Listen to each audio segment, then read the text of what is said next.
Lebanon और Israel के बीच युद्ध विराम लागू हो गया है। यह बहुत बड़ी खबर है। इजरायल और लेबनान में 10 दिन का सीजफायर का ऐलान किया गया। ट्रंप ने सीजफायर का ऐलान किया। युद्ध विराम से पहले दोनों देशों ने एक दूसरे पर हमले भी किए। एक तरफ हिजबुल्लाह ने इजरायल पर हमला किया तो वहीं इजरायल की तरफ से भी आईडीएफ की तरफ से हिजबुल्लाह के ठिकानों पर हमला किया गया और इसके बाद रात 2:30 बजे से दोनों देशों के बीच 10 दिन के सीजफायर यानी युद्ध विराम का ऐलान किया गया। UEM जयपुर एक आदर्श लक्ष्य है। भावी छात्रों के लिए अच्छी नौकरी, भविष्य के लिए तैयार कौशल के साथ अच्छी शिक्षा।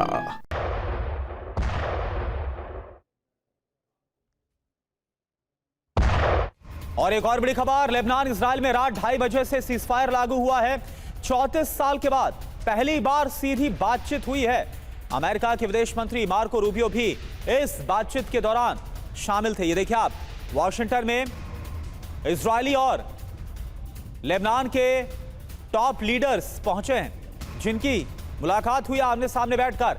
मार्को रूबियो भी आपको नजर आ रहे हैं, अमेरिका के विदेश मंत्री, जो कि इस बातचीत का हिस्सा रहे। और 34 साल के बाद ऐसा हुआ जब आमने सामने की सीधी बातचीत इजरायल और लेबनान के बीच में।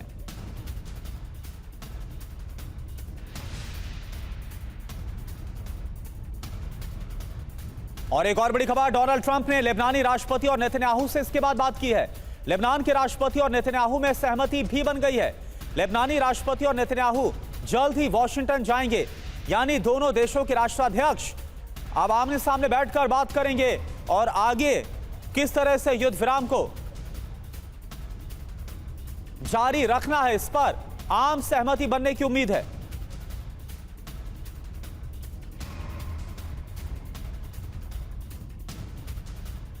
और एक और बड़ी खबर, सीजफायर के बाद हालांकि शांति जरूर आई, लेकिन इससे पहले क्या हुआ?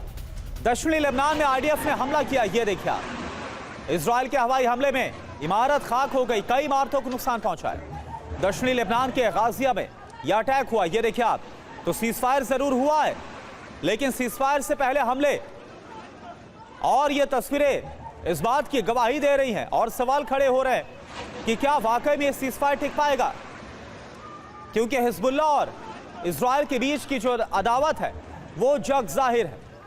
और हिजबुल्लाह जो कि ईरान के प्रॉक्सी के तौर पर काम करता है, क्या वाकई में स्थायी शांति आ भी पाएगी? तस्वीरों से शक होता है। और एक और बड़ी खबर, सीजफायर से पहले दक्षिणी लेबनान में भीषण हमला हुआ है। दक्षिणी लेबनान में 50 से ज्यादा ड्रोन अटैक को अंजाम दिया गया। दक्षिणी लेबनान के कई शहरों में एक साथ कई धमाके हुए। ये देखिए आप, तस्वीर आपको हम दिखा रहे हैं।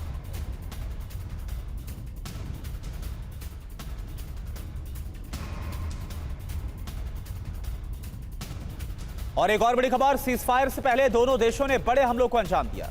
हिजबुल्लाह ने उत्तरी इजरायल में रॉकेट दागे, इजरायल ने दक्षिणी लेबनान में हमलों को अंजाम दिया।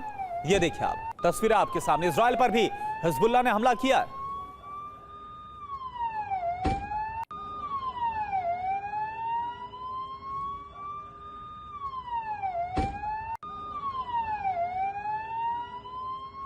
तो 3 तस्वीरें इस वक्त की आज की सबसे बड़ी खबर है।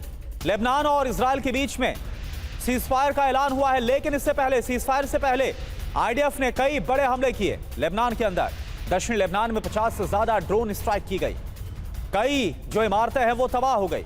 इजरायल ने दक्षिणी लेबनान में जिन हमलों को अंजाम दिया वो तस्वीरों, और इसके अलावा हिजबुल्लाह ने भी इजरायल के अंदर हमले किए।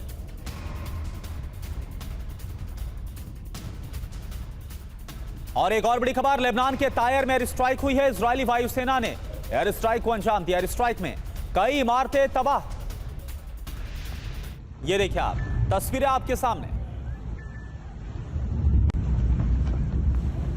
और एक और बड़ी खबर, सीजफायर से पहले इजरायल की बमबारी, दक्षिणी लेबनान के तायर में बमबारी की गई और इस बमबारी के बाद मलबे में तब्दील हो गई इमारतें। तस्वीरें आप देख पा रहे हैं, ये देखिए आप, और कई लोगों के इन इमारतों में दबे होने की आशंका है।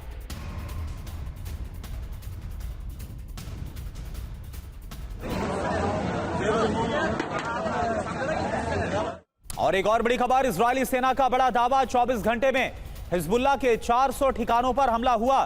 सीजफायर के बीच हाई अलर्ट पर इजरायल की सेना।